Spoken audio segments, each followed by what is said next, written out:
শোনো ছোট বৌমা, তোমার বিয়ে হলো বেশি দিন তো হয়নি, আর তোমার বাবার একমাত্র মেয়ে তুমি। বিয়ের আগে তো এত কাজ বাজ করনি, তাই অভ্যেস নেই।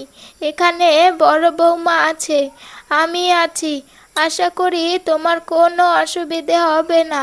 তুমি যে কাজ করতে পারবে না আমাদের বলবে, আমরা তোমাকে শিখিয়ে পড়িয়ে নেব। আর কখনো মন খারাপ করে থাকবে না। হ্যাঁ মা, আমি তোমাদের সবার সাথে মিলেমিশে থাকতে চাই, আর দিদি ভাইকে আমার নিজের দিদির মতোই ভালোবাসি। দিদি ভাইকে সবসময় কাজে হেল্প করব। আপনাকে এ নিয়ে কোনো চিন্তা করতে হবে না। এই তো আমার লক্ষ্মী বৌমা, তুমি যে বুঝতে পেরেছো এটাই আমার কাছে অনেক। আর কাজ আমরা তিনজনে হাতে হাতে করলে এত একটা কষ্ট হবে না। বড় বৌমার চট করে রাগ উঠে যায়, কিন্তু এই সংসারের জন্য অনেক পরিশ্রম করে। বড় বৌমার শরীরে কোনো আলসেমি নেই, যখন যে কাজ দেখে সেটাই করে ফেলে। মা, গল্প করতে করতে কখন যে ৮টা বেজে গেছে কেউই টের পেলাম না। আমি যাই, রান্নাঘরে যাই। দিদিভাই মনে হয় একা একাই রান্না বসিয়েছে। হ্যাঁ যাও, যেটা বুঝবে না বা পারবে না সেটা বড় বৌমার কাছে জিজ্ঞেস করবে, তাহলেই তোমাকে বুঝিয়ে দেবে। যাও এখন রান্নাঘরে যাও। এ কথা বলার পর ছোট বউ পলা চলে যায়। এ কি দিদি ভাই, তুমি এখানে গাছতলায় বসে কি করছো? আমি তো ভেবেছি তুমি হয়তো রান্না বসিয়েছো। কি হলো দিদি ভাই, তুমি কোনো কথা বলছো না কেন? ও দিদি ভাই, দিদি ভাই, কি এত ভাবছো? তোর জ্বালায় কি একটু শান্তিতে বসেও থাকতে পারবো না? সারাক্ষণ শুধু জ্বালিয়েই মারিস। যা তো এখান থেকে, আমার ভালো লাগছে না। ভালো লাগছে না? কিন্তু কেন দিদি ভাই, শরীর খারাপ নাকি? আর বেলাও তো অনেকটা হয়েছে, কিভাবে কি রান্না করব বলে দাও, আমি তাহলে কি রান্নাটা বসিয়ে দেই। কি গুণ আছে তোর মধ্যে, হ্যাঁ? সামান্য রান্নাটুকুও করতে পারিস না, আবার বড় বড় কথা। শুধু গায়ের রংটা একটু সাদা বলে এত ভাব দেখাস যে কি আর বলবো। আমার দেওর আর শাশুড়িকে কতবার করে বলেছি যে সুন্দরী মেয়ে বাড়ির বউ করে এনো না, একটা কাজও করবে না। আমি যেটা বলেছিলাম সেটাই হয়েছে। অমন করে বলছো কেন দিদি ভাই? তোমার বোনটা কাজ ভালো মতো পারে না, তুমি একটু শিখিয়ে দাও, তাহলেই তো হয়।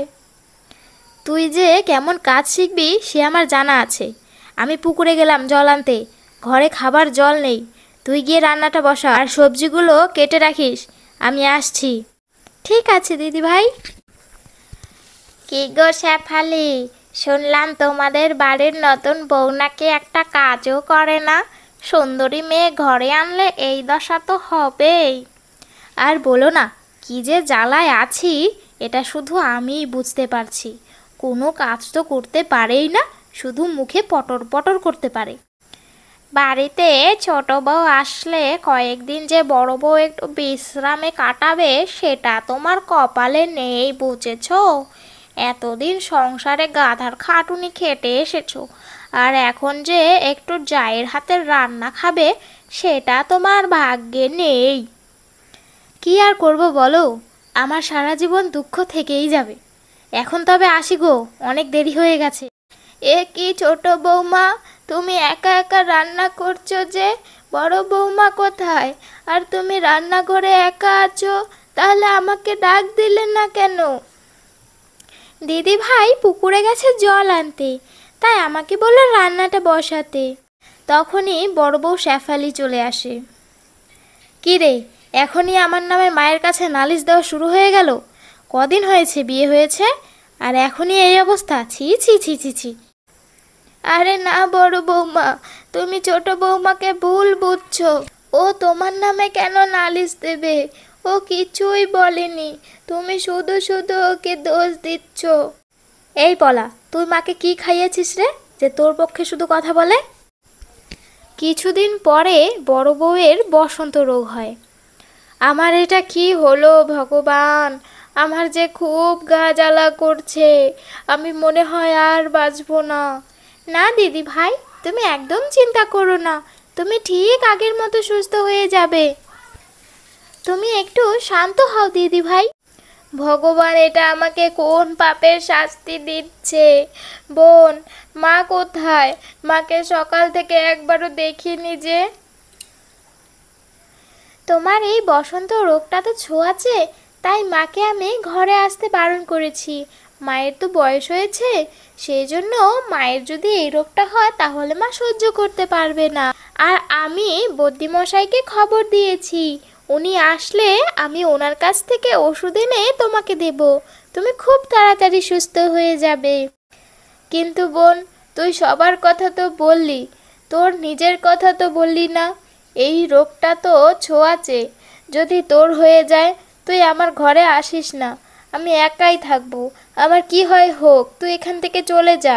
না দিদি ভাই, তুমি আমাকে একবার যেহেতু বোন বলে ডেকেছো, আমি এখান থেকে যাব না। আর তোমাকে আমি আমার নিজের দিদির মতোই ভালোবাসি। তোমার বিপদের দিনে কিভাবে তোমাকে ফেলে চলে যাব বলো? শেফালি, এই শেফালি, তোদের বাড়িতে আমাদের একটা বাটি আছে, কোথায় রেখেছিস বল, আমি নিয়ে যাই। ও কাকি, তুমি এসেছো? আসো ভেতরে আসো, বসো। ভেতরে যাব? না না, একদমই না। তোমাদের ছোঁয়া লেগে পরে আমারও শেফালির মতো বসন্ত রোগ হবে। এসব তুমি কি বলছো কাকি? দিদিভাই শুনতে পেলে যে খুব কষ্ট পাবে। আর দিদিভাই যখন সুস্থ ছিল তখন তুমি রোজ আসতে, আর এখন খবরটাও নাও না যে দিদিভাই কেমন আছে। হয়েছে, বেশি জ্ঞান দিস না, ইচ্ছে করে শরীরে রোগ বাঁধাবো নাকি? তারপর সেই বউটি চলে গেল। এক সপ্তাহ পর বড় বউ শেফালির বসন্ত রোগ সেরে যায়। ছোট, আমি তোকে কখনো আপন ভাবিনি, আমাকে তুই ক্ষমা করে দিস। তুই আমার জন্য এত কষ্ট করিস, এত ভাবিস, আর আমি তোকে কত উল্টোপাল্টা কথা শোনাই। তুই পারলে আমাকে ক্ষমা করে দিস ছোট, আমি আর তোর সাথে খারাপ ব্যবহার করব না। না না দিদি, তুমি এসব কি বলছো? আমি কখনোই তোমার কথা খারাপ পাইনি, কারণ বড় দিদিরা তো একটু বলতেই পারে। আর আমি জানি তোমার মন অনেক ভালো। এতদিনে বুঝতে পারলাম যে নিজ নিজই হয় আর পর পরই থাকে।